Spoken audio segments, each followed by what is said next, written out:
ਸਤਿ ਸ਼੍ਰੀ ਅਕਾਲ। ਤੁਸੀਂ ਵੇਖ ਰਹੇ ਹੋ ਟੀਵੀ ਪੰਜਾਬ ਤੇ ਮੈਂ ਹਾਂ ਤੁਹਾਡੇ ਨਾਲ ਇੰਦਰਪ੍ਰੀਤ ਕੌਰ ਸੰਗੇੜਾ। ਖਬਰਾਂ ਦੇ ਇਸ ਬੁਲੇਟਿਨ ਵਿੱਚ ਤੁਹਾਡਾ ਸਵਾਗਤ ਹੈ। ਸਭ ਤੋਂ ਪਹਿਲਾਂ ਨਜ਼ਰ ਮਾਰਦੇ ਹਾਂ ਹੈਡਲਾਈਨਸ ਤੇ।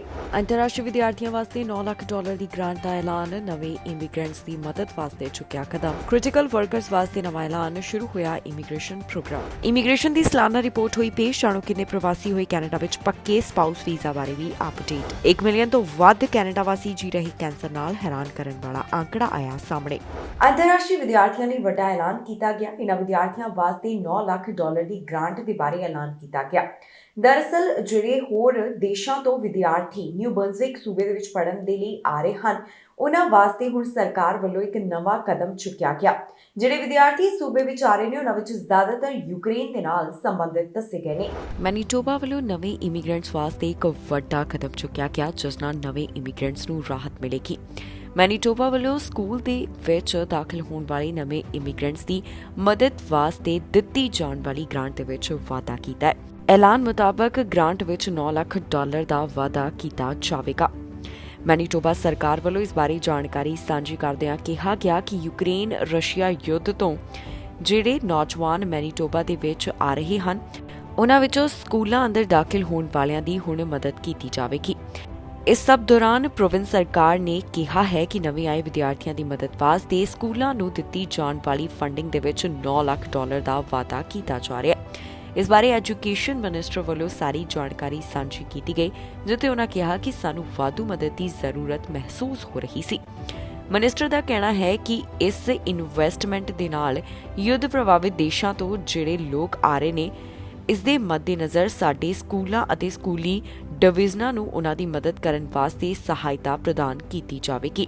ਇੰਟੈਂਸਿਵ ਨਿਊ ਕਮਰ ਸਪੋਰਟ ਗ੍ਰਾਂਟ ਤੋਂ ਮਿਲਣ ਵਾਲੀ ਫੰਡਿੰਗ ਸਕੂਲਾਂ ਨੂੰ ਹਰ ਵਿਦਿਆਰਥੀ ਜਿਨ੍ਹਾਂ ਵਿੱਚ ਬਹੁਤ ਸਾਰੇ ਸ਼ਰਨਾਰਥੀ ਸ਼ਾਮਿਲ ਹੁੰਦੇ ਨੇ ਅਤੇ ਜਿਨ੍ਹਾਂ ਦੀ ਪੜ੍ਹਾਈ ਪ੍ਰਭਾਵਿਤ ਹੁੰਦੀ ਹੈ ਜਾਂ ਫਿਰ ਜਿਨ੍ਹਾਂ ਵਿੱਚ ਸਾਖਰਤਾ ਘੱਟ ਹੁੰਦੀ ਹੈ, ਉਹਨਾਂ ਦੀਆਂ ਜ਼ਰੂਰਤਾਂ ਦੇ ਮੁਤਾਬਕ ਪ੍ਰੋਗਰਾਮ ਪ੍ਰਦਾਨ ਕਰਨ ਦੇ ਵਿੱਚ ਮਦਦ ਕੀਤੀ ਜਾਂਦੀ ਹੈ।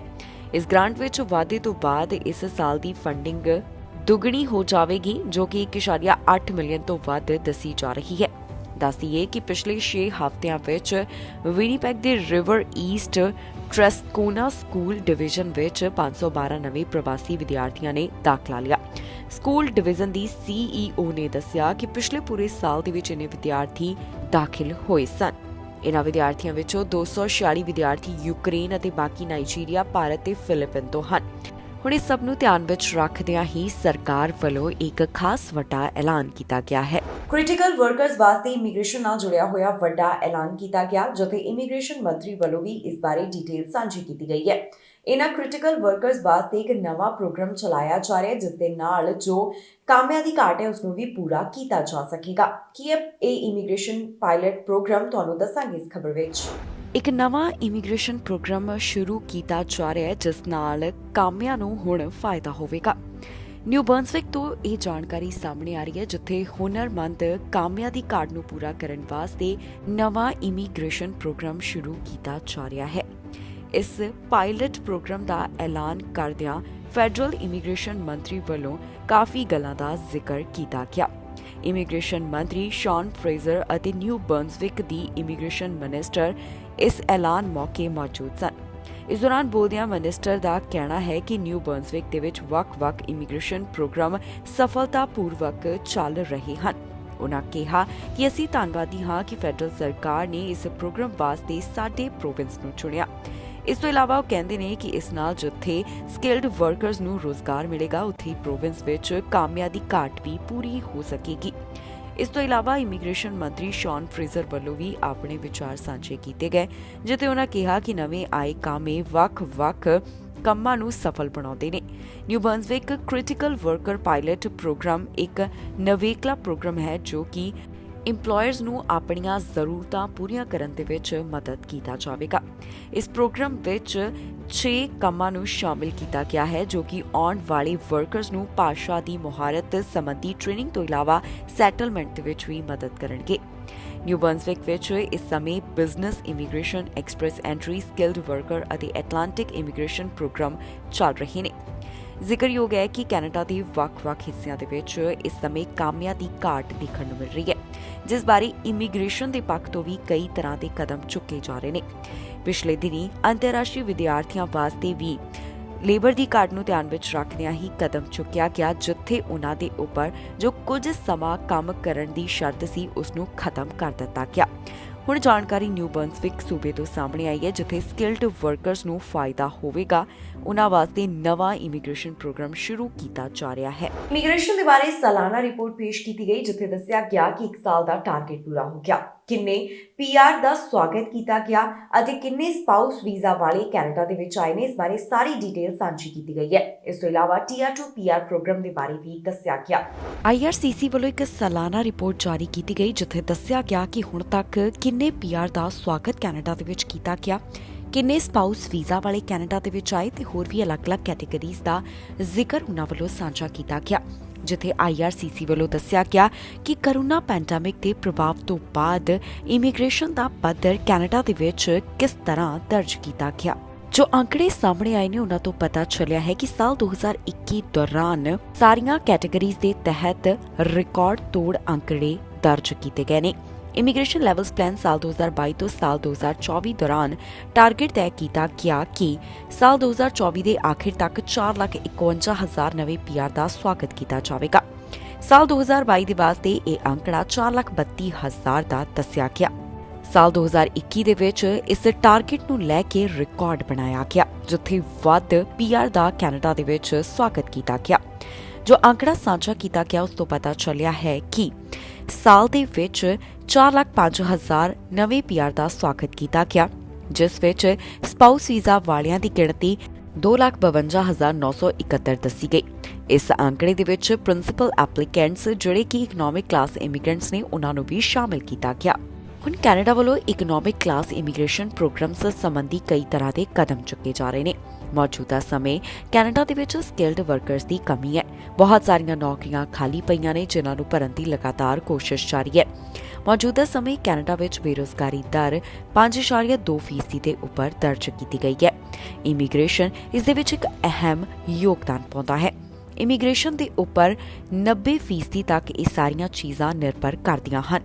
ਫੈਮਿਲੀ ਕਲਾਸ ਦੇ ਇਮੀਗ੍ਰੇਸ਼ਨ ਦੇ ਬਾਰੇ ਜੋ ਅੰਕੜੇ ਸਾਂਝੇ ਕੀਤੇ ਗਏ, ਉੱਥੇ ਦੱਸਿਆ ਗਿਆ ਕਿ ਸਾਲ 2021 ਦੌਰਾਨ 81,423 ਨਵੇਂ ਆਉਣ ਵਾਲਿਆਂ ਦਾ ਸਵਾਗਤ ਕੀਤਾ ਗਿਆ ਤੇ ਪਾਰਟਨਰ ਸਪਾਂਸਰਸ਼ਿਪ ਦੀ ਗਿਣਤੀ 69,000 ਦੇ ਕਰੀਬ ਦੱਸੀ ਗਈ, ਜਿਹੜੇ ਕੈਨੇਡਾ ਦੇ ਵਿੱਚ ਆਏ ਨੇ। ਇਸ ਤੋਂ ਇਲਾਵਾ ਸਾਲ 2021 ਦੇ ਵਿੱਚ ਟੀਆਰ 2 ਪੀਆਰ ਪ੍ਰੋਗਰਾਮ ਦੀ ਜਾਣਕਾਰੀ ਦੇ ਵਿੱਚ ਦੱਸਿਆ ਗਿਆ ਹੈ ਕਿ ਇਸ ਪਾਥਵੇ ਦੇ ਜ਼ਰੀਏ 1,91,338 ਜਿਹੜੇ ਟੀਆਰ ਸਨ ਉਹਨਾਂ ਨੂੰ ਪੀਆਰ ਹਾਸਲ ਕਰਨ ਦਾ ਮੌਕਾ ਮਿਲ ਸਕਿਆ। ਇੱਥੇ ਇਹ ਵੀ ਦੱਸ ਦਈਏ ਕਿ ਕੈਨੇਡਾ ਦੇ ਇਮੀਗ੍ਰੇਸ਼ਨ ਵਿਭਾਗ ਵੱਲੋਂ ਲਗਾਤਾਰ ਬੈਕਲੌਗ ਦੇ ਬਾਰੇ ਵੀ ਜਾਣਕਾਰੀ ਦਿੱਤੀ ਜਾ ਰਹੀ ਹੈ। ਮੌਜੂਦਾ ਸਮੇਂ ਵਿਭਾਗ ਦੇ ਕੋਲ 2.6 ਮਿਲੀਅਨ ਐਪਲੀਕੇਸ਼ਨਸ ਦਾ ਬੈਕਲੌਗ ਹੈ। ਇਸ ਵਿੱਚੋਂ ਬਹੁਤ ਸਾਰੀਆਂ ਅਰਜ਼ੀਆਂ ਦਾ ਹੱਲ ਵੀ ਕਰ ਦਿੱਤਾ ਗਿਆ, ਪਰ ਫਿਰ ਵੀ ਬੈਕਲੌਗ ਅਜੇ ਖਤਮ ਨਹੀਂ ਹੋ ਰਿਹਾ। ਇਸ ਬੈਕਲੌਗ ਨੂੰ ਖਤਮ ਕਰਨ ਵਾਸਤੇ ਸਰਕਾਰ ਵੱਲੋਂ ਕਈ ਤਰ੍ਹਾਂ ਦੇ ਕਦਮ ਚੁੱਕੇ ਜਾ ਰਹੇ ਨੇ। ਬਜਟ ਵਿੱਚ ਵੀ ਇਸ ਵਾਸਤੇ $85 ਮਿਲੀਅਨ ਰੱਖੇ ਗਏ। ਇਸ ਤੋਂ ਇਲਾਵਾ ਨਵੀਂ ਸਟਾਫ ਦੀ ਭਰਤੀ ਕਰਨ ਦੀ ਵੀ ਲਗਾਤਾਰ ਅਪਡੇਟ ਜਾਰੀ ਕੀਤੀ ਜਾਂਦੀ ਰਹੀ ਹੈ। ਹੁਣ ਦੇਖਣਾ ਹੋਵੇਗਾ ਕਿ ਆਉਣ ਵਾਲੇ ਸਮੇਂ ਦੌਰਾਨ ਬੈਕਲੌਗ ਦੇ ਬਾਰੇ ਸਰਕਾਰ ਕਿਹੜਾ ਅੰਕੜਾ ਸਾਂਝਾ ਕਰਦੀ ਹੈ, ਪਰ ਮੌਜੂਦਾ ਸਮੇਂ ਦਾ ਕਾਫੀ ਜ਼ਿਆਦਾ ਅਜੇ ਵੀ ਫਾਈਲਾਂ ਦਾ ਬੈਕਲੌਗ ਇਮੀਗ੍ਰੇਸ਼ਨ ਵਿਭਾਗ ਕੋਲ ਪਿਆ ਹੈ, ਜਿਨ੍ਹਾਂ ਉੱਪਰ ਫੈਸਲਾ ਸੁਣਾਉਣਾ ਬਾਕੀ ਹੈ। ਕੈਂਸਰ ਦੇ ਬਾਰੇ ਕੈਨੇਡਾ ਤੋਂ ਹੈਰਾਨ ਕਰਨ ਵਾਲਾ ਅੰਕੜਾ ਸਾਹਮਣੇ ਆਇਆ ਹੈ, ਜਿੱਥੇ ਦੱਸਿਆ ਗਿਆ ਕਿ ਮੌਜੂਦਾ ਸਮੇਂ 1 ਮਿਲੀਅਨ ਤੋਂ ਵੱਧ ਲੋਕ ਕੈਂਸਰ ਦੇ ਨਾਲ ਜੀ ਰਹੇ ਨੇ। ਰਿਪੋਰਟ ਦੇ ਵਿੱਚ ਕਾਫੀ ਗੱਲਾਂ ਦਾ ਜ਼ਿਕਰ ਕੀਤਾ ਗਿਆ ਜੋ ਕਿ ਕੈਂਸਰ ਦੇ ਨਾਲ ਜੁੜੀਆਂ ਹੋਈਆਂ ਨੇ। ਕੈਂਸਰ ਦੇ ਬਾਰੇ ਇੱਕ ਹੈਰਾਨ ਕਰਨ ਵਾਲਾ ਅੰਕੜਾ ਸਾਹਮਣੇ ਆਇਆ, ਜਿੱਥੇ ਪਤਾ ਚੱਲਿਆ ਹੈ ਕਿ ਕੈਨੇਡਾ ਵਿੱਚ 1.5 ਮਿਲੀਅਨ ਤੋਂ ਵੱਧ ਲੋਕ ਕੈਂਸਰ ਦੇ ਨਾਲ ਰਹਿ ਰਹੇ ਹਨ। ਇਸ ਬਾਰੇ ਕੁਝ ਅੰਕੜੇ ਸਾਹਮਣੇ ਆਏ, ਜਿਸ ਵਿੱਚੋਂ ਇਹਨਾਂ तमाम ਗੱਲਾਂ ਦਾ ਖੁਲਾਸਾ ਹੋਇਆ ਹੈ। ਦਰਅਸਲ ਕੈਨੇਡੀਅਨ ਕੈਂਸਰ ਸੁਸਾਇਟੀ ਵੱਲੋਂ ਅੰਕੜੇ ਸਾਂਝੇ ਕੀਤੇ ਗਏ, ਜਿੱਥੇ ਉਹਨਾਂ ਦਾ ਕਹਿਣਾ ਹੈ ਕਿ ਮੌਜੂਦਾ ਸਮੇਂ 1.5 ਮਿਲੀਅਨ ਕੈਨੇਡੀਅਨਸ ਕੈਂਸਰ ਦੇ ਨਾਲ ਰਹਿ ਰਹੇ ਹਨ। ਇੱਕ ਦਹਾਕੇ ਪਹਿਲਾਂ ਜੋ ਅੰਦਾਜ਼ਾ ਲਗਾਇਆ ਗਿਆ ਸੀ, ਉਸ ਵਿੱਚ ਪਤਾ ਚੱਲਿਆ ਕਿ 1 ਮਿਲੀਅਨ ਕੈਨੇਡੀਅਨਸ ਇਸ ਬਿਮਾਰੀ ਦੇ ਨਾਲ ਰਹਿ ਰਹੇ ਹਨ। ਇਸ ਰਿਪੋਰਟ ਨੂੰ Canadian cancer statistics advisory committee ਵੱਲੋਂ ਡਿਵੈਲਪ ਕੀਤਾ ਗਿਆ, ਜਿਸ ਵਿੱਚ ਉਹਨਾਂ ਦਾ ਸਾਥ CCS ਸਟੈਟਿਸਟਿਕਸ ਕੈਨੇਡਾ ਅਤੇ public health agency of Canada ਵੱਲੋਂ ਦਿੱਤਾ ਗਿਆ।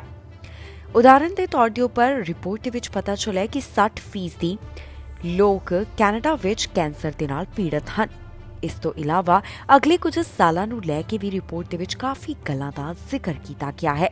ਇਹ ਜੋ ਤਾਜ਼ਾ ਅੰਕੜੇ ਸਾਹਮਣੇ ਆਏ ਨੇ, ਇਸ ਤੋਂ ਬਾਅਦ ਮਾਹਰਾਂ ਵੱਲੋਂ ਇਸ ਨੂੰ ਲੈ ਕੇ ਜਨਤਾ ਦਾ ਵੀ ਪ੍ਰਗਟਾਵਾ ਕੀਤਾ ਗਿਆ ਤੇ ਉਹਨਾਂ ਵੱਲੋਂ ਇਸ ਬਾਰੇ ਆਪਣੇ ਵਿਚਾਰ ਸਾਂਝੇ ਕੀਤੇ ਗਏ ਨੇ। ਸ਼੍ਰੀ ਗੁਰੂ ਨਾਨਕ ਦੇਵ ਜੀ ਦੇ ਪ੍ਰਕਾਸ਼ ਪੁਰਬ ਦੇ ਮੌਕੇ ਦੇ ਉੱਪਰ ਟਰੂਡੋ ਵੱਲੋਂ ਖਾਸ ਸੁਨੇਹਾ ਜਾਰੀ ਕੀਤਾ ਗਿਆ, ਜਿੱਥੇ ਉਹਨਾਂ ਨੇ ਸ਼੍ਰੀ ਗੁਰੂ ਨਾਨਕ ਦੇਵ ਜੀ ਦੀ ਸਿੱਖਿਆ ਦਾ ਜ਼ਿਕਰ ਕੀਤਾ ਤੇ ਕਿਹਾ ਹੈ ਕਿ ਸਾਨੂੰ ਸਾਰਿਆਂ ਨੂੰ ਗੁਰੂ ਜੀ ਦੀ ਸਿੱਖਿਆ ਮੰਨਣੀ ਚਾਹੀਦੀ ਹੈ। ਇਸ ਮੌਕੇ ਪ੍ਰਧਾਨ ਮੰਤਰੀ ਜਸਟਿਨ ਟਰੂਡੋ ਵੱਲੋਂ ਹੋਰ ਕੀ ਕੁਝ ਕਿਹਾ ਗਿਆ, ਆਓ ਤੁਹਾਨੂੰ ਸੁਣਾਉਂਦੇ ਹਾਂ। ਸ਼੍ਰੀ ਗੁਰੂ ਨਾਨਕ ਦੇਵ ਜੀ ਦੇ ਪ੍ਰਕਾਸ਼ ਪੁਰਬ ਮੌਕੇ ਕੈਨੇਡਾ ਦੇ ਪ੍ਰਧਾਨ ਮੰਤਰੀ ਜਸਟਿਨ ਟਰੂਡੋ ਵੱਲੋਂ ਵਧਾਈ ਦਿੱਤੀ ਗਈ। ਉਹਨਾਂ ਨੇ ਸ਼੍ਰੀ ਗੁਰੂ ਨਾਨਕ ਦੇਵ ਜੀ ਦੇ ਪ੍ਰਕਾਸ਼ ਪੁਰਬ ਮੌਕੇ ਸਟੇਟਮੈਂਟ ਜਾਰੀ ਕੀਤੀ, ਜਿੱਥੇ ਜਸਟਿਨ ਟਰੂਡੋ ਕਹਿੰਦੇ ਨੇ ਕਿ ਅੱਜ ਕੈਨੇਡਾ ਅਤੇ ਵਿਸ਼ਵ ਦੇ ਵਿੱਚ ਵਸਦੇ ਸਿੱਖਾਂ ਵੱਲੋਂ ਸ਼੍ਰੀ ਗੁਰੂ ਨਾਨਕ ਦੇਵ ਜੀ ਦਾ ਜਨਮ ਦਿਹਾੜਾ ਮਨਾਇਆ ਜਾ ਰਿਹਾ ਹੈ। ਸ਼੍ਰੀ ਗੁਰੂ ਨਾਨਕ ਦੇਵ ਜੀ ਦੇ ਬਾਰੇ ਜ਼ਿਕਰ ਕਰਦਿਆਂ ਪ੍ਰਧਾਨ ਮੰਤਰੀ ਟਰੂਡੋ ਨੇ ਕਿਹਾ ਕਿ ਉਹ ਸਿੱਖ ਧਰਮ ਦੇ ਬਾਨੀ ਸਨ ਤੇ ਪਹਿਲੇ ਸਿੱਖ ਗੁਰੂ। ਉਹਨਾਂ ਵੱਲੋਂ ਗੁਰੂ ਨਾਨਕ ਦੇਵ ਜੀ ਦੀ ਸਿੱਖਿਆ ਦਾ ਵੀ ਜ਼ਿਕਰ ਕੀਤਾ ਗਿਆ। ਜਸਟਿਨ ਟਰੂਡੋ ਵੱਲੋਂ ਦੱਸਿਆ ਗਿਆ ਕਿ ਸ਼੍ਰੀ ਗੁਰੂ ਨਾਨਕ ਦੇਵ ਜੀ ਨੇ ਪੂਰੇ ਸੰਸਾਰ ਨੂੰ ਕੀ ਸਿੱਖਿਆ ਦਿੱਤੀ ਹੈ ਤੇ ਉਹਨਾਂ ਨੇ ਕਿਹਾ ਕਿ ਸਾਨੂੰ ਸਾਰਿਆਂ ਨੂੰ ਉਹਨਾਂ ਦੀ ਸਿੱਖਿਆ ਤੇ ਚੱਲਣਾ ਚਾਹੀਦਾ ਹੈ। ਪ੍ਰਧਾਨ ਮੰਤਰੀ ਜਸਟਿਨ ਟਰੂਡੋ ਵੱਲੋਂ ਆਪਣੇ ਪਰਿਵਾਰਕ ਮੈਂਬਰਾਂ ਦੇ ਵੱਲੋਂ ਵੀ ਗੁਰੂ ਨਾਨਕ ਦੇਵ ਜੀ ਦੇ ਜਨਮ ਦਿਹਾੜੇ ਦੀ ਵਧਾਈ ਦਿੱਤੀ। ਅਲੱਗ-ਅਲੱਗ ਸੂਬੇ ਅਤੇ ਟੈਰੀਟਰੀਜ਼ ਟਰੂਡੋ ਸਰਕਾਰ ਤੋਂ ਖਾਸ ਮੰਗ ਕਰ ਰਹੇ ਨੇ, ਜੋ ਕਿ ਹੈਲਥ ਕੇਅਰ ਫੰਡਿੰਗ ਦੇ ਨਾਲ ਜੁੜੀ ਹੋਈ ਹੈ। ਇਹਨਾਂ ਸੂਬਿਆਂ ਦੀ ਮੰਗ ਹੈ ਕਿ ਹੈਲਥ ਕੇਅਰ ਫੰਡਿੰਗ ਦੇ ਵਿੱਚ ਵਾਧਾ ਕੀਤਾ ਜਾਵੇ ਤੇ ਫੈਡਰਲ ਸਰਕਾਰ ਵੀ ਇਸ ਵਿੱਚ ਵਾਧੇ ਦੀ ਤਿਆਰੀ ਕਰ ਰਹੀ ਹੈ। ਫੈਡਰਲ ਸਰਕਾਰ ਵੱਲੋਂ ਫੰਡਿੰਗ ਵਧਾਉਣ ਦੀ ਤਿਆਰੀ ਕੀਤੀ ਜਾ ਰਹੀ ਹੈ। ਇਹ ਫੰਡਿੰਗ ਹੈਲਥ ਕੇਅਰ ਦੇ ਨਾਲ ਜੁੜੀ ਹੋਈ ਹੈ। ਜੀ ਹਾਂ, ਫੈਡਰਲ ਸਰਕਾਰ ਪ੍ਰੋਵਿੰਸ ਅਤੇ ਟੈਰੀਟਰੀਜ਼ ਵਾਸਤੇ ਇਸ ਫੰਡਿੰਗ ਅੰਦਰ ਵਾਧਾ ਕਰਨ ਦੀ ਤਿਆਰੀ ਕਰ ਰਹੀ ਹੈ। ਫੈਡਰਲ ਸਰਕਾਰ ਦਾ ਇਸ ਬਾਰੇ ਕਹਿਣਾ ਹੈ ਕਿ ਉਹ ਸੂਬੇ ਅਤੇ ਪ੍ਰਦੇਸ਼ਾਂ ਨੂੰ ਦਿੱਤੇ ਜਾਣ ਵਾਲੇ ਹੈਲਥ ਟ੍ਰਾਂਸਫਰਸ ਦੇ ਵਿੱਚ ਵਾਧਾ ਕਰਨ ਲਈ ਤਿਆਰ ਹਨ। ਪਰ ਦੂਜੇ ਪਾਸੇ ਸਿਹਤ ਮੰਤਰੀ ਵੱਲੋਂ ਦੱਸਿਆ ਗਿਆ ਕਿ ਹੁਣ ਪ੍ਰੋਵਿੰਸ ਅਤੇ ਟੈਰੀਟਰੀ ਦੀਆਂ ਸਰਕਾਰਾਂ ਨੂੰ ਕੀ ਕਰਨਾ ਚਾਹੀਦਾ ਹੈ। ਮੰਤਰੀ ਵੱਲੋਂ ਇਹ ਬਿਆਨ ਹੈਲਥ ਮਿਨਿਸਟਰਸ ਵੱਲੋਂ ਵੈਨਕੂਵਰ ਵਿੱਚ ਇੱਕ ਨਿਊਜ਼ ਕਾਨਫਰੰਸ ਕਰਨ ਤੋਂ ਠੀਕ ਪਹਿਲਾਂ ਦਿੱਤਾ ਗਿਆ, ਜਿਸ ਵਿੱਚ ਕੈਨੇਡਾ ਅੰਦਰ ਹੈਲਥ ਟ੍ਰਾਂਸਫਰ ਵਿੱਚ ਵਾਧੇ ਲਈ ਉਹਨਾਂ ਦੀਆਂ ਤਜਵੀਜ਼ਾਂ ਤੈਅ ਕੀਤੀਆਂ ਜਾ ਰਹੀਆਂ ਸਨ। ਇਸ ਮੀਟਿੰਗ ਦੀ ਮੇਜ਼ਬਾਨੀ ਬ੍ਰਿਟਿਸ਼ ਕੋਲੰਬੀਆ ਦੇ ਹੈਲਥ ਮਿਨਿਸਟਰ ਵੱਲੋਂ ਕੀਤੀ ਗਈ, ਜਿੱਥੇ ਉਹਨਾਂ ਕਿਹਾ ਕਿ ਪ੍ਰੋਵਿੰਸ ਅਤੇ ਟੈਰੀਟਰੀਜ਼ ਚਾਹੁੰਦੀਆਂ ਹਨ ਕਿ ਹੈਲਥ ਟ੍ਰਾਂਸਫਰਸ ਦੇ ਵਿੱਚ 35% ਦਾ ਵਾਧਾ ਕੀਤਾ ਜਾਣਾ ਚਾਹੀਦਾ ਹੈ ਤੇ ਇਸ ਪੱਧਰ ਨੂੰ ਬਰਕਰਾਰ ਰੱਖਿਆ ਜਾਣਾ ਚਾਹੀਦਾ ਹੈ। ਉਹਨਾਂ ਕਿਹਾ ਕਿ ਕੋਵਿਡ-19 ਦੇ ਕਾਰਨ ਪ੍ਰੋਵਿੰਸ ਅਤੇ ਟੈਰੀਟਰੀਜ਼ ਵੱਲੋਂ ਕਾਫੀ ਕੁਝ ਚੱਲਿਆ ਗਿਆ, ਜਿਸ ਤੋਂ ਬਾਅਦ ਉਹਨਾਂ ਨੂੰ ਇਹ ਸਭ ਮਿਲਣਾ ਚਾਹੀਦਾ ਹੈ। ਦੱਸ ਦਈਏ ਕਿ ਪ੍ਰਧਾਨ ਮੰਤਰੀ ਜਸਟਿਨ ਟਰੂਡੋ ਨੇ ਪਹਿਲਾਂ ਮੌਂਟਰੀਅਲ ਵਿੱਚ ਕਿਹਾ ਸੀ ਕਿ ਸਰਕਾਰ ਨੇ ਹੈਲਥ ਕੇਅਰ ਵਿੱਚ ਮਹੱਤਵਪੂਰਨ ਤੌਰ ਤੇ ਹੋਰ ਨਿਵੇਸ਼ ਕਰਨ ਵਾਸਤੇ ਵਚਨਬੱਧਤਾ ਕੀਤੀ ਹੈ, ਪਰ ਉਹ ਇਹ ਭਰੋਸਾ ਚਾਹੁੰਦੀ ਹੈ ਕਿ ਲੋਕਾਂ ਨੂੰ ਫੈਮਿਲੀ ਡਾਕਟਰਸ ਅਤੇ ਮਾਨਸਿਕ ਸਿਹਤ ਸੇਵਾਵਾਂ ਤੱਕ ਪਹੁੰਚ ਹੋਵੇ। ਮਿਨਿਸਟਰ ਦਾ ਕਹਿਣਾ ਹੈ ਕਿ ਸਾਹ ਦੀਆਂ ਬਿਮਾਰੀਆਂ ਜੋ ਕਿ ਕੋਵਿਡ-19 ਤੱਕ ਸੀਮਿਤ ਨਹੀਂ, ਇਸ ਵਿੱਚ ਵਾਧੇ ਦਾ ਹਵਾਲਾ ਦਿੰਦਿਆਂ ਕਿਹਾ ਗਿਆ ਕਿ ਆਉਂਦੀਆਂ ਸਰਦੀਆਂ ਮੁਸ਼ਕਿਲ ਸਮਾਂ ਹੋ ਸਕਦੀਆਂ ਨੇ ਤੇ ਇਸ ਸਥਿਤੀ ਖਾਸ ਸੰਜੀਦਗੀ ਦੀ ਮੰਗ ਕੀਤੀ ਜਾ ਰਹੀ ਹੈ। ਦੱਸਣਯੋਗ ਹੈ ਕਿ ਵੈਨਕੂਵਰ ਦੇ ਵਿੱਚ ਹੋ ਰਹੀ ਮੀਟਿੰਗ ਸਾਲ 2018 ਤੋਂ ਬਾਅਦ ਪਹਿਲੀ ਬੈਠਕ ਹੈ ਜਦੋਂ ਕੈਨੇਡਾ ਦੇ ਸਾਰੇ ਸਿਹਤ ਮੰਤਰੀ ਇਕੱਠੇ ਹੋਏ ਤੇ ਉਹਨਾਂ ਵੱਲੋਂ ਆਪਣੇ ਵਿਚਾਰ ਸਾਂਝੇ ਕੀਤੇ ਗਏ ਨੇ। ਹੁਣ ਇਸ ਸਭ ਬਾਰੇ ਜੋ ਤਾਜ਼ਾ ਜਾਣਕਾਰੀ ਸਾਹਮਣੇ ਆਈ ਹੈ, ਉਸ ਤੋਂ ਇਹੀ ਪਤਾ ਚੱਲਿਆ ਹੈ ਕਿ ਫੈਡਰਲ ਸਰਕਾਰ ਵੱਲੋਂ ਤਿਆਰੀ ਕੀਤੀ ਜਾ ਰਹੀ ਹੈ ਕਿ ਹੈਲਥ ਕੇਅਰ ਫੰਡਿੰਗ ਦੇ ਵਿੱਚ ਵਾਧਾ ਕੀਤਾ ਜਾਵੇ, ਜਿਸ ਬਾਰੇ ਇਹ ਸਭ ਕੁਝ ਪਤਾ ਚੱਲਿਆ। ਪੁਲਿਸ ਦੇ ਵਾਹਨ ਨੂੰ ਨੁਕਸਾਨ ਪਹੁੰਚਾਉਣ ਦਾ ਮਾਮਲਾ ਸਾਹਮਣੇ ਆਇਆ, ਜਿਸ ਬਾਰੇ ਪੁਲਿਸ ਅਧਿਕਾਰੀਆਂ ਵੱਲੋਂ ਦੱਸਿਆ ਗਿਆ। ਇਸ ਮਾਮਲੇ ਦੇ ਸੰਬੰਧ ਵਿੱਚ ਕਾਰਵਾਈ ਕੀਤੀ ਗਈ ਤੇ ਇੱਕ ਵਿਅਕਤੀ ਨੂੰ ਹਿਰਾਸਤ ਵਿੱਚ ਲਿਆ ਹੈ। ਇੱਕ ਵਾਹਨ ਨੂੰ ਨੁਕਸਾਨ ਪਹੁੰਚਾਉਣ ਦੇ ਕਾਰਨ ਵਿਅਕਤੀ ਦੇ ਉੱਪਰ ਚਾਰਜਸ ਲਗਾਏ ਗਏ। ਟੋਰਾਂਟੋ ਪੁਲਿਸ ਦਾ ਕਹਿਣਾ ਹੈ ਕਿ ਉਹਨਾਂ ਵੱਲੋਂ 27 ਸਾਲ ਦੇ ਇੱਕ ਵਿਅਕਤੀ ਨੂੰ ਹਿਰਾਸਤ ਦੇ ਵਿੱਚ ਲਿਆ ਹੈ ਤੇ ਉਸ ਉੱਪਰ ਚਾਰਜਸ ਵੀ ਲਗਾਏ ਗਏ ਕਿਉਂਕਿ ਉਸ ਵੱਲੋਂ ਪਾਰਕਿੰਗ ਐਨਫੋਰਸਮੈਂਟ ਵਹੀਕਲ ਨੂੰ ਨੁਕਸਾਨ ਪਹੁੰਚਾਇਆ ਗਿਆ। ਇਹ ਮਾਮਲਾ ਇਸ ਵੀਕਐਂਡ ਦੌਰਾਨ ਸਾਹਮਣੇ ਆਇਆ, ਜਿਸ ਬਾਰੇ ਅਧਿਕਾਰੀਆਂ ਵੱਲੋਂ ਵਧੇਰੇ ਜਾਣਕਾਰੀ ਸਾਂਝੀ ਕਰਦਿਆਂ ਕਿਹਾ ਕਿ ਇਹ ਘਟਨਾ 6 ਵਜੇ ਦੇ ਕਰੀਬ ਕਾਇਨਸਟਾਈਨ ਮਾਰਕੀਟ ਖੇਤਰ ਦੇ ਵਿੱਚ ਵਾਪਰੀ ਹੈ। ਪੁਲਿਸ ਦੇ ਦੱਸਣ ਮੁਤਾਬਕ ਪਾਰਕਿੰਗ ਐਨਫੋਰਸਮੈਂਟ ਆਫੀਸਰ ਕਿਸੇ ਸ਼ਿਕਾਇਤ ਦੇ ਸਿਲਸਿਲੇ ਦੇ ਵਿੱਚ ਮੌਕੇ ਵਾਲੀ ਥਾਂ ਦੇ ਉੱਪਰ ਆਏ ਹੋਏ ਸਨ, ਜਿਸ ਦੌਰਾਨ ਵਿਅਕਤੀ ਨੇ ਉਹਨਾਂ ਦੇ ਵਾਹਨ ਨੂੰ ਨੁਕਸਾਨ ਪਹੁੰਚਾਇਆ। ਜਿਸ ਨੇ ਅਜਿਹਾ ਕੀਤਾ ਉਸ ਦਾ ਨਾਮ ਜੈਕਬ ਤੇ ਉਮਰ 27 ਸਾਲ ਦੇ ਕਰੀਬ ਦੱਸੀ ਗਈ। ਇਹ ਟੋਰਾਂਟੋ ਦੇ ਨਾਲ ਸੰਬੰਧਿਤ ਹੈ, ਜਿਸ ਨੂੰ ਪੁਲਿਸ ਵੱਲੋਂ ਗ੍ਰਿਫਤਾਰ ਕੀਤਾ ਗਿਆ ਤੇ ਇਸ ਉੱਪਰ ਚਾਰजेस ਲਗਾਏ ਗਏ। ਇਸ ਉੱਪਰ 1 ਕਾਊਂਟ ਆਫ ਮਿਸਚੀਵ ਵਰਗਾ ਚਾਰਜ ਲਗਾਇਆ ਗਿਆ ਹੈ, ਜਿਸ ਦੀ ਕੋਰਟ ਦੇ ਵਿੱਚ 16 ਦਸੰਬਰ ਨੂੰ ਪੇਸ਼ੀ ਹੋਵੇਗੀ। ਫਿਲਹਾਲ ਪੁਲਿਸ ਇਸ ਮਾਮਲੇ ਦੀ ਜਾਂਚ ਪੜਤਾਲ ਕਰ ਰਹੀ ਹੈ। ਉਹਨਾਂ ਦਾ ਕਹਿਣਾ ਹੈ ਕਿ ਜੇਕਰ ਕਿਸੇ ਨੂੰ ਇਸ ਬਾਰੇ ਕੋਈ ਹੋਰ ਜਾਣਕਾਰੀ ਹੋਵੇ ਤਾਂ 4168082222 ਜਾਂ ਫਿਰ ਕ੍ਰਾਈਮ ਸਟਾਪਰਸ ਨਾਲ 4162228477 ਤੇ ਕਾਲ ਕਰਕੇ ਜਾਣਕਾਰੀ ਸਾਂਝੀ ਕੀਤੀ ਜਾ ਸਕਦੀ ਹੈ। ਫਿਲਹਾਲ ਪੁਲਿਸ ਇਸ ਮਾਮਲੇ ਸੰਬੰਧੀ ਵਧੇਰੇ ਜਾਂਚ ਪੜਤਾਲ ਕਰ ਰਹੀ ਹੈ, ਜਿਸ ਤੋਂ ਬਾਅਦ ਅਗਲੀ ਅਪਡੇਟ ਜਾਰੀ ਕੀਤੀ ਜਾਵੇਗੀ। ਓਨਟਾਰੀਓ ਦੇ ਵਿੱਚ ਐਜੂਕੇਸ਼ਨ ਵਰਕਰਸ ਅਤੇ ਯੂਨੀਅਨ ਵੱਲੋਂ ਹੜਤਾਲ ਕਰਨ ਦਾ ਫੈਸਲਾ ਲੈ ਲਿਆ ਗਿਆ ਹੈ, ਜਿਸ ਤੋਂ ਬਾਅਦ ਹੁਣ ਸਕੂਲ ਮੁੜ ਤੋਂ ਆਮ ਵਾਂਗ ਖੋਲ੍ਹੇ ਜਾਣਗੇ। ਸਰਕਾਰ ਵੱਲੋਂ ਜੋ ਕਾਨੂੰਨ ਲਿਆਂਦਾ ਗਿਆ ਸੀ ਉਸ ਨੂੰ ਵਾਪਸ ਲੈਣ ਦੀ ਗੱਲ ਕਹੀ ਗਈ ਹੈ, ਜਿਸ ਤੋਂ ਬਾਅਦ ਯੂਨੀਅਨ ਨੇ ਹੜਤਾਲ ਨੂੰ ਵਾਪਸ ਲੈ ਲਿਆ। ਓਨਟਾਰੀਓ ਸੂਬੇ ਦੇ ਵਿੱਚ ਹੁਣ ਯੂਨੀਅਨ ਵੱਲੋਂ ਹੜਤਾਲ ਖਤਮ ਕਰਨ ਦਾ ਐਲਾਨ ਕਰ ਦਿੱਤਾ ਗਿਆ। ਓਨਟਾਰੀਓ ਸਰਕਾਰ ਵੱਲੋਂ ਕਾਨੂੰਨ ਵਾਪਸ ਲੈਣ ਦਾ ਵਾਅਦਾ ਕੀਤਾ, ਜਿਸ ਤੋਂ ਬਾਅਦ ਯੂਨੀਅਨ ਨੇ ਹੁਣ ਇੱਕ ਵੱਡਾ ਕਦਮ ਚੁੱਕਿਆ ਹੈ। ਜੀ ਹਾਂ, ਓਨਟਾਰੀਓ ਪ੍ਰੀਮੀਅਰ ਡਗਫੋਰਡ ਵੱਲੋਂ ਹੜਤਾਲ ਵਿਰੋਧੀ ਕਾਨੂੰਨ ਵਾਪਸ ਲੈਣ ਦੇ ਐਲਾਨ ਤੋਂ ਬਾਅਦ 55,000 ਐਜੂਕੇਸ਼ਨ ਵਰਕਰਾਂ ਦੀ ਨੁਮਾਇੰਦਗੀ ਕਰਨ ਵਾਲੀ union Canadian union of public employees ਵੱਲੋਂ ਆਪਣੀ ਹੜਤਾਲ ਵਾਪਸ ਲੈਣ ਦਾ ਐਲਾਨ ਕਰ ਦਿੱਤਾ ਗਿਆ ਹੈ। ਇਸ ਨਾਲ ਸਕੂਲ ਮੁੜ ਤੋਂ ਆਮ ਵਾਂਗ ਸ਼ੁਰੂ ਹੋਣ ਦੀ ਉਮੀਦ ਜਤਾਈ ਜਾ ਰਹੀ ਹੈ। ਯੂਨੀਅਨ ਦੇ ਪ੍ਰਤੀਨਿਧਾਂ ਨੇ ਇੱਕ ਪ੍ਰੈਸ ਕਾਨਫਰੰਸ ਦੌਰਾਨ ਆਪਣੇ ਵਿਚਾਰ ਸਾਂਝੇ ਕੀਤੇ, ਜਿੱਥੇ ਦੱਸਿਆ ਗਿਆ ਕਿ ਓਨਟਾਰੀਓ ਦੇ ਪ੍ਰੀਮੀਅਰ ਨੇ ਕਿਹਾ ਹੈ ਕਿ ਉਨ੍ਹਾਂ ਵੱਲੋਂ ਕਾਨੂੰਨ ਵਾਪਸ ਲਿਆ ਜਾਏਗਾ। ਓਨਟਾਰੀਓ ਦੇ ਐਜੂਕੇਸ਼ਨ ਮਿਨਿਸਟਰ ਨੇ ਕਿਹਾ ਕਿ ਸਰਕਾਰ ਬਿੱਲ 28 ਨੂੰ ਪੂਰੀ ਤਰ੍ਹਾਂ ਰੱਦ ਕਰ ਦੇਵੇਗੀ। ਇਸ ਕਾਨੂੰਨ ਨੂੰ ਰੱਦ ਕਰਨ ਵਾਸਤੇ ਸਰਕਾਰ ਐਮਪੀਜ਼ ਨੂੰ ਮੁੜ ਤੋਂ ਲੈਜਿਸਲੇਚਰ ਦੀ ਕਾਰਵਾਈ ਵਾਸਤੇ ਬੁਲਾਵੇਗੀ। ਦੱਸ ਦਈਏ ਕਿ ਓਨਟਾਰੀਓ ਦੇ 55,000 ਐਜੂਕੇਸ਼ਨ ਵਰਕਰਾਂ ਦੀ ਨੁਮਾਇੰਦਗੀ ਕਰਨ ਵਾਲੀ union Canadian union of public employees ਨੇ ਐਤਵਾਰ ਨੂੰ 5 ਦਿਨਾਂ ਦਾ ਨੋਟਿਸ ਦਿੱਤਾ ਸੀ। ਗੱਲਬਾਤ ਸਿਰੇ ਨਾ ਚੜੀ, ਜਿਸ ਤੋਂ ਬਾਅਦ ਯੂਨੀਅਨ ਨੇ ਹੜਤਾਲ ਕਰਨ ਦੀ ਗੱਲ ਕਹਿ ਦਿੱਤੀ।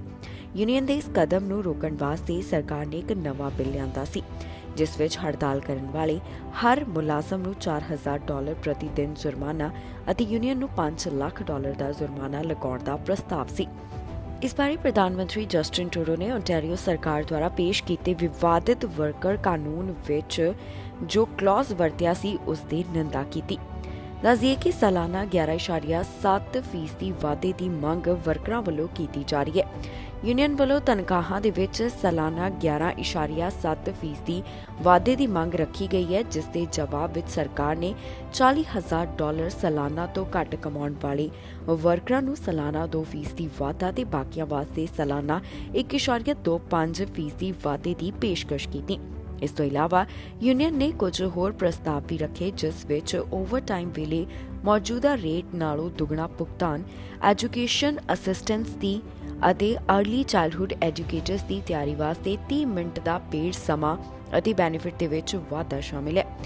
ਦੱਸ ਦਈਏ ਕਿ ਓਨਟਾਰੀਓ ਦੇ 55,000 ਐਜੂਕੇਸ਼ਨ ਵਰਕਰਾਂ ਵੱਲੋਂ ਅਨਿਸ਼ਚਿਤ ਸਮੇਂ ਵਾਸਤੇ ਹੜਤਾਲ ਦੇ ਉੱਪਰ ਜਾਣ ਬਾਰੇ ਐਲਾਨ ਕਰ ਦਿੱਤਾ, ਜਿਸ ਤੋਂ ਬਾਅਦ ਸਰਕਾਰ ਵੱਲੋਂ ਕਈ ਤਰ੍ਹਾਂ ਦੇ ਉਪਰਾਲੇ ਕੀਤੇ ਗਏ ਤਾਂ ਕਿ ਇਸ ਹੜਤਾਲ ਨੂੰ ਰੋਕਿਆ ਜਾ ਸਕੇ। ਨਸ਼ੇ ਦੇ ਕਾਰਨ ਇੱਕ ਮਹੀਨੇ ਦੇ ਵਿੱਚ 170 ਤੋਂ ਵੱਧ ਮੌਤਾਂ ਹੋ ਗਈਆਂ। ਇਹ ਜਾਣਕਾਰੀ ਬ੍ਰਿਟਿਸ਼ ਕੋਲੰਬੀਆ ਸੂਬੇ ਤੋਂ ਸਾਹਮਣੇ ਆਈ ਹੈ, ਜਿੱਥੇ ਟੌਕਸਿਕ ਡਰੱਗ ਦੇ ਕਾਰਨ ਹੋ ਰਹੀਆਂ ਮੌਤਾਂ ਦਾ ਅੰਕੜਾ ਲਗਾਤਾਰ ਚਿੰਤਾ ਦਾ ਵਿਸ਼ਾ ਬਣਿਆ ਹੋਇਆ ਹੈ।